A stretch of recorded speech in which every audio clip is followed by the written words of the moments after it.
எனது அன்பு நேயர்களே, வணக்கம். உலகெங்கும் வாழும் பாபு சயின்டிபிக் ஆஸ்ட்ராலஜி சேனலின் கும்பராசி அன்பர்களே, உங்களை இந்த வார ராசி பலன்களுக்கு அன்போடு வரவேற்கின்றேன். 2026 ஜனவரி 12 முதல் 18 வரை, மார்கழி 28 துவங்கி தை பிறந்து சூரியன் மகர சூரியனாக மாறி தை மாதத்தில் 4ஆம் நாள் வரை இந்த நாட்களுக்கான ராசி பலன்களை முதல் 7-8 நிமிடத்திலும், அதைத் தொடர்ந்து ஒவ்வொரு நாளும் திதி நட்சத்திரம் தரக்கூடிய சிறப்புகளை பற்றியும் இந்த பதிவிலே பார்ப்போம். அன்பு கும்பராசி நேயர்களே, உங்களுக்கு என்னுடைய அன்பு பொங்கல் வாழ்த்துக்கள். மாபெரும் வெற்றி சரித்திரம் படைப்பீர் என்று மகரத்திற்கும் தந்திருக்கின்றேன், கும்பத்திற்கும் தந்திருக்கின்றேன். இரண்டிற்குமே ராசிநாதன் சனி பகவான் தான். 2ஆம் இடத்து சனி பகவான் மிகப்பெரிய ஒரு தனலாபத்தை தர காத்திருக்கிறார். நேர்மை நன்னடத்தை வழியில மிகப்பெரிய விஷயங்களை எல்லாம் பெற முடியும். சுறுசுறுப்பாக ராகு ராசியில் இருக்கக்கூடிய அந்த சுறுசுறுப்பை பயன்படுத்தி கொள்ள வேண்டும். எந்த ஒரு விஷயத்தையுமே தங்கு தடை தாமதமின்றி தெளிவான மனநிலையில ஆன்மீக சிந்தனையோடு சாத்வீக எண்ணங்களோடு செய்யும் போது வெற்றியும், அதே சமயத்துல படபடப்போடு செய்யும் போது சிக்கல். இந்த வாரத்துல கவனம் என்று எதை சொல்கிறேன் என்றால், பயணங்கள், இரவு நேர பயணங்கள், வாகன பயணங்கள், இவற்றிலே சற்று கூடுதல் எச்சரிக்கை.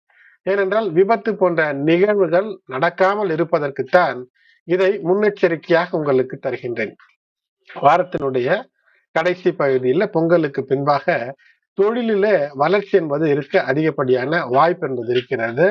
யார் என்ன சொன்னாலும் ஏதேனும் சூழ்ச்சி வலைக்குள் சென்று சிக்காமல் இருக்க வேண்டும். ஏனென்றால் வாரத்தினுடைய இந்த கடைசி பகுதியில ஏற்படக்கூடிய யோகம் என்பது ராசிக்கு முன்பின் அசுபர்கள் இருக்கக்கூடிய நிலை என்பது ஏற்படுகிறது. அப்போது இஷ்டப்படி ஏதேனும் ஒரு விஷயத்தை செய்துவிட்டு பின்னர் கஷ்டப்படுவது என்பது இருக்கக்கூடாது. பேச்சு எது தேவையோ அதுதான். ஒழுக்கம் எந்த அளவிற்கு ஒழுக்கம் தேவையோ அந்த அளவிற்கு ஒழுக்கம் என்பது தேவை. தேவையற்ற பேச்சு, தேவையற்ற ஒழுக்கமற்ற நிலை வீண் வினோத விபரீதங்களை எல்லாம் தந்துவிடும். அது மட்டுமல்லாமல் சூரியன், சுக்கிரன், சனி பகவான், ராகு, கேது இவையெல்லாம் ஒரு பேரி யோகத்தை தருகிறது. நிச்சயமாக சொத்து சேர்க்கக்கூடிய அமைப்பு, நிலம் வாங்கக்கூடிய அமைப்பு, செலவு இருக்கிறது. அந்த செலவை சுப செலவாக மாற்றிக் கொள்ளுங்கள். தங்கம், வெள்ளி, கைப்பணம் சற்று கூடுதலாக இருந்தால் நிலம் வாங்குவது போன்ற விஷயத்தில. ராஜயோகத்தை தரக்கூடிய கிரக நிலைகள் என்றால் நிச்சயமாக சூரியன் சுக்கிரன் இணைவு, செவ்வாய் புதன் இணைவு, செவ்வாய் சனி இணைவு இவையெல்லாம் ராஜயோகத்தை தருகின்றன. வாரத்தினுடைய கடைசி பகுதியில் பொங்கலுக்கு பின்பாக ஏற்படக்கூடிய சுனவ யோகம் தரக்கூடிய சொத்து சேர்க்கக்கூடிய யோகம் என்பது நிச்சயமாக இருக்கிறது. குருமங்கல யோகம் வாரத்தினுடைய துவக்கத்தில் திங்கள், செவ்வாய் புதனில இருப்பது என்பது கடமையை தைரியத்தோடு செய்வதற்கு ககல யோகத்தினுடைய அற்புதத்தையும் தருகிறது. ஆகையினால் ராஜயோக நிலைதான். மாபெரும் வெற்றி சரித்திரத்தை படைக்க முயற்சி, இந்த காலத்திலே நீங்கள் எடுக்கக்கூடிய முயற்சி என்பது உங்களை நிச்சயமாக வெற்றி பாதையிலே அழைக்கும். தொழிலிலே புதிய வாய்ப்பு, வேலையிலே பதவி உயர்வு சாத்தியம். அலுவலகத்திலே இதுவரை ஆதரவற்று இருந்த சூழ்நிலை மாறி ஒரு ஆதரவான சூழ்நிலைக்கு திரும்பக்கூடிய அமைப்பு. நிதிநிலையை பொறுத்தவரை அதிக லாபம், கையிருப்பு உயரக்கூடிய, செலவும் உயரக்கூடிய அமைப்பு. புதிய தொழிலில ஈடுபடலாம் என்ற யோசனை இருக்கும். சரி, பாதச்சனி காலத்திலே புதிய தொழிலிலே சென்று சிக்கலாமா? உங்களுடைய ஆலோசனை என்பது உங்களுடைய சுய ஜாதகத்தின் அடிப்படையில இருக்க வேண்டும். நிச்சயமாக தொடங்கலாம். ஆனால் பெரிய முதலீடை கைப்பணம் முழுவதுமாக போடுவது, அதிக வட்டிக்கு கடன் வாங்கி போடுவது இவற்றையெல்லாம் முழுவதுமாக தவிர்க்க வேண்டும். குடும்பத்தில சற்று இந்த வாரத்தை பொறுத்தவரை பிள்ளைகளால் அதிகப்படியான சந்தோஷம் இருக்கும். உறவினர்கள் ஏதேனும் சிறு தொல்லை கொடுக்கலாம். உதவி கேட்பது, பணம் கேட்பது, பொருளை இரவலாக கேட்பது இதையெல்லாம் மறுத்து விடுவதுதான் நல்லது. அதேபோல் வாழ்க்கை துணையோடு முரண்பாடு ஏற்படக்கூடிய அமைப்பு என்பது இருக்கிறது. ஆகினால் அதிலே கவனம். வாழ்க்கை துணைக்கு உடல் நலத்திலும் கூட சிக்கல் ஏற்படக்கூடிய அமைப்பு, கவனமாக இருக்க வேண்டும். ஆகையினாலே உடல் நலத்தின் மீது சற்று கூடுதல் கவனம், சில செலவுகளும் இருக்கக்கூடிய வாய்ப்பு காட்டுகிறது. பயண வழிகளில இரவு நேர பயணங்களை தவிர்ப்பது, வேகமாக வில் வித்தையெல்லாம் காட்டுவது போன்று வீர வித்தையெல்லாம் வாகனத்தை வில் போன்று வளைத்து நெளித்து உங்களை அதிலே அம்பாக்கி சிக்கலிலே சிக்கிக் கொள்ளக்கூடாது.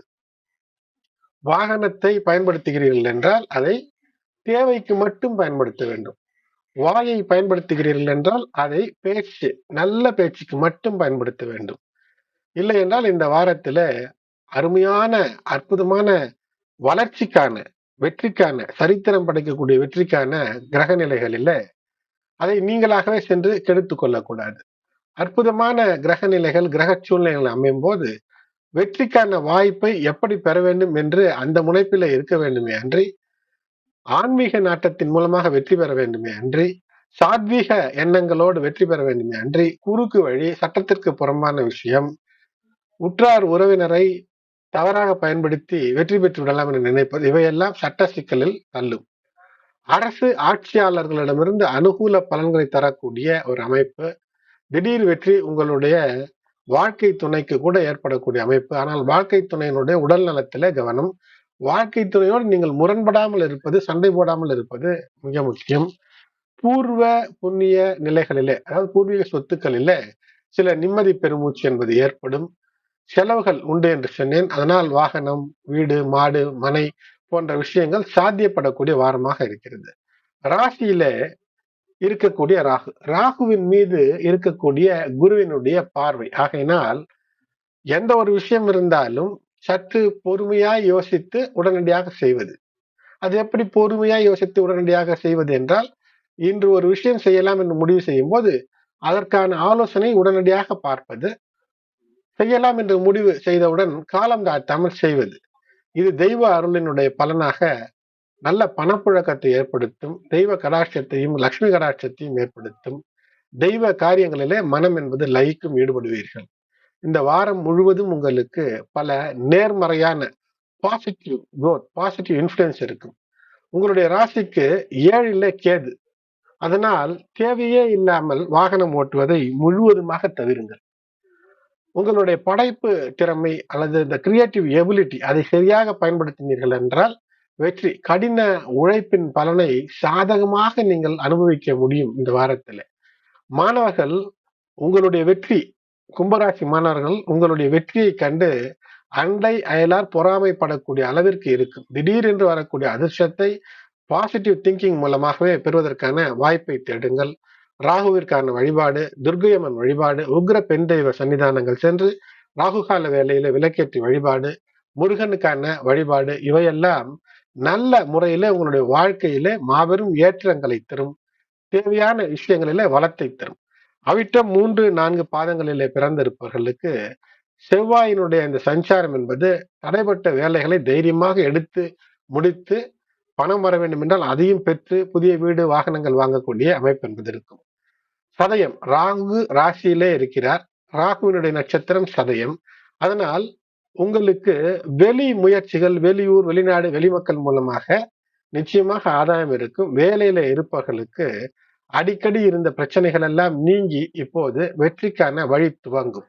இருந்தாலும் சற்று கவனமாக உங்களுடைய வேலைகளை செய்வது மிக முக்கியம் இந்த வாரம். பூரட்டாதி 1, 2, 3 பாதத்துல பிறந்திருக்கிறீர்கள் என்றால் கும்பராசி என்பர்களே, நிச்சயமாக குழந்தைகளின் மூலமாக ஒரு நல்ல அனுசரணையான விஷயம், புதிய புதிய முயற்சிகளில வெற்றி என்று இருந்தாலும் கூட பொதுவில் கும்பராசி என்பர்களுக்கு அந்த புதிய முயற்சிகளிலே அறியாத நபர்களோடு பழகி ஏதேனும் சென்று செய்து சிக்கலில் ஈடுபட்டுக் கொள்ளக்கூடாது. ஆகையினால் கும்பராசியை பொறுத்தவரை வெற்றிக்கான வழிகள் இருக்கக்கூடிய அற்புதமான வாரம். என் இனிய பொங்கல் வாழ்த்துக்கள். தை திருநாள் உத்தர அயன காலத்தில நிச்சயமாக உங்களுக்கு வளர்ச்சியை நோக்கிய இந்த சூரியனுடைய பயணத்துடன் உங்களுடைய வளர்ச்சியும் அமையும் என்று அன்போடு இறைவனை வேண்டி உங்களுக்கு இந்த பதிவினை தந்திருக்கின்றேன். அன்பு நேயர்களே, இந்த வாரம் பொறுத்தவரை ஜனவரி 12, 2026 திங்கள் துவங்கி ஞாயிற்றுக்கிழமை ஜனவரி 18, 2026 முடியும். மார்கழி 28 தக்ஷண அயனத்தினுடைய காலத்திலே துவங்கி சூரியன் திருக்கணிதத்தின் அடிப்படையில தை சூரியனாக உத்தர அயன புண்ணிய காலத்திற்குள் காலெடுத்து வைத்து தை 4ஆம் தேதி வரை இந்த வாரம் அமைகிறது. மார்கழி 28 திங்கட்கிழமை ஜனவரி 12, 12:43 PM வரை நவமி, பின்னர் தசமி, சுவாதி நட்சத்திரம் 9:05 PM வரை, அதன் பிறகு விசாகம், இரவு 9:05 வரை அமிர்த யோகம், பின்னர் மரண யோகம், பகல் 12:43 பின் எல்லா நல்ல காரியங்களும் திங்கட்கிழமை என்று செய்யலாம். லட்சுமி நரசிம்மர் வழிபாடு என்பது பயத்தை போக்கும், மரண பயத்தை போக்கும். லட்சுமி நரசிம்மர் வழிபாடு மனதிலாவது நினைத்து வழிபாடு செய்யுங்கள், தோஷங்கள் எல்லாம் விலகும். அடுத்து செவ்வாய்க்கிழமை மார்கழி 29 ஜனவரி 13 3:18 PM வரை தசமி, பின்னர் ஏகாதசி. விசாகம் நட்சத்திரம் 12:06 AM வரை, பிறகு அனுஷம். இரவு 12:06 AM வரை மரண யோகம். திருக்கணித முறைப்படி இந்த நாள் செவ்வாய்க்கிழமை தான் போகி பண்டிகை. அடுத்தது புதன்கிழமை, விஸ்வாவசு வருடத்தினுடைய மார்கழி 30 புதன்கிழமை ஜனவரி 14 2026 5:53 PM வரை ஏகாதசி, பின்னர் துவாதசி. அனுஷ நட்சத்திரம் அற்புதமான நட்சத்திரம் 3:03 AM வரை, பிறகு கேட்டை. நாள் முழுவதும் சித்த யோகம், சுப நாள். தை மாத பிறப்பு புதன்கிழமை தான். பகல் 3:07 மணிக்கு மகர ராசிக்கு சூரியன் மாறுகிறார். உத்தராயண புண்ணிய காலம் துவங்கக்கூடிய நேரம். இந்த நேரம் தை துவங்கும் போது மார்கழி 30 அன்று இந்த மாலை 3:07 தை பிறந்து விடுகிறது. ஆகையினால் பொங்கல் திருநாளாக புதன்கிழமை 3:07 பின்பு பொங்கல், தை பொங்கல் துவங்கி விடுகிறது திருக்கணிதத்தின் அடிப்படையில. இதுதான் சயின்டிபிக் டெசிஷனும் கூட என்கின்ற இந்த நேரம் தான் தை திருநாளாக அமைகிறது. இந்த நேரம் தொட்டு உத்தராயண தர்ப்பணம் கடமையாக இருந்தால் அதை முடித்து பொங்கல் வைக்க ஏதுவான அமைப்பை ஏற்படுத்தக்கூடிய நாள். ஐயப்பன் கோயில், கேரளாவில் இருக்கக்கூடிய சபரிமலை ஐயப்பன் கோயிலில் மகர ஜோதி, சஃபலா ஏகாதசி, தூய ஏகாதசி என்று சொல்லலாம். பழங்களை உண்டு, பழங்களை மட்டுமாவது உண்டு விரதம் இருப்பது சுப காரிய தடைகள் இருந்தால் அவற்றை எல்லாம் நீக்கி வெற்றியை தரும். புதன்கிழமையும் இந்த அனுஷ நட்சத்திரமும் சேர்வது புத அனுராதா. இது ஒரு அற்புதம். பூஜைகள் செய்ய மிக மிக அற்புத நன்மைகள் கிடைக்கும். இந்த நாளிலே நீங்கள் இறைவனை வேண்டும் போது கூடுதலான அனுகிரகம் என்பது நிச்சயம் இருக்கும். மாலையிலே பொங்கல் வைப்பது சிறப்பாக இருக்காதே என்று நினைத்தால் வாக்கியப்படி அடுத்த நாள் வியாழக்கிழமை பொங்கல், அதை கொண்டாடலாம். அடுத்தது வியாழக்கிழமை தை 1 ஜனவரி 15 8:16 PM வரை துவாதசி, பின்னர் திரையோதசி. கேட்டை நட்சத்திரம் 5:47 வரை, பிறகு மூலம். பிரபல அரிஷ்ட யோகம், சுபகாரியங்களை முற்றிலும் தவிர்க்க வேண்டிய நாள். இந்த நாள் வாக்கியப்படி பொங்கல் வைக்க சரியான நேரம் என்றால் காலை 9:45 முதல் 11 மணி வரை. மீண்டும் உங்கள் அனைவருக்கும் என்னுடைய இனிய பொங்கல் தை திருநாள் வாழ்த்துக்கள். அடுத்து வெள்ளிக்கிழமை தை 2 ஜனவரி 16 2026 10:22 PM வரை திரையோதசி, பின்னர் சதுர்த்தசி. மூலம் நட்சத்திரம் நாள் முழுவதும். அமிர்த யோகம், பிரதோஷம். இந்த நாள் பிரதோஷம் மாலை வேளையில சிவன் கோயிலுக்கு சென்று, இல்லங்களுக்கு அருகிலே சிவாலயங்கள் இருந்தால் சென்று நந்தியை வழிபட்டு சிவன் பார்வதியை வழிபடுவது என்பது தோஷங்களை போக்கும், நன்மை ஏற்படுத்தும். மாட்டுப் பொங்கல் கோமாதாவிற்கான பூஜை செய்ய காலை 6 மணி முதல் 9 மணி வரை ஏற்ற நேரமாக இருக்கும். திருவள்ளுவர் தினம் இருந்தாலும் கூட வைகாசி அனுஷம் நட்சத்திர நாளில்தான் திருவள்ளுவர் அவதரித்த நாள். ஆனால் கேலண்டர்ல திருவள்ளுவர் தினம் என்று இந்த நாளை கொண்டாடுகின்றோம். அடுத்து சனிக்கிழமை விஸ்வாவசு வருடம் சனிக்கிழமை தை 3 ஜனவரி 17 12:04 AM வரை சதுர்தசி, பின்னர் அமாவாசை. மூலம் நட்சத்திரம் 8:12 AM வரை, பிறகு பூராடம். நாள் முழுவதும் சித்த யோகம், காணும் பொங்கல். நாளில் குரு 6 குரு இருக்கிறது என்றால் இந்த நாளில நட்பு உறவுகளை சென்று ஒரு வணக்கம் செய்து நேரில் சென்று மகிழ்ந்து குழாவுவது சிறப்பை ஏற்படுத்தும். அடுத்து ஞாயிற்றுக்கிழமை தை 4 ஜனவரி 18 2026 1:21 AM வரை அமாவாசை, பின்னர் பிரதமை. பூராடம் நட்சத்திரம் 10:14 AM வரை, பிறகு உத்திராடம். நள்ளிரவு 12:21 AM முதல் 2:21 AM வரை சோடசக்கலை நேரம். நாள் முழுவதும் சித்த அமிர்த யோகமாக அமைகிறது. பிண்டபித்ரு சர்வ அமாவாசை தினம். எனது அன்பு நேயர்களே, பதிவு பயனுள்ளதாக இருக்கிறது என்றால் லைக் செய்யுங்கள். மற்ற உங்களுடைய உற்றார் உறவினர் நண்பர்களுக்கும் ஷேர் செய்யுங்கள். சப்ஸ்கிரைப் செய்யாத நண்பர்கள் சப்ஸ்கிரைப் செய்து பெல் பட்டன் அழுத்தி தொடர்ந்து இணைந்த ஆதரவு தர அன்போடு வேண்டுகின்றேன். நன்றி.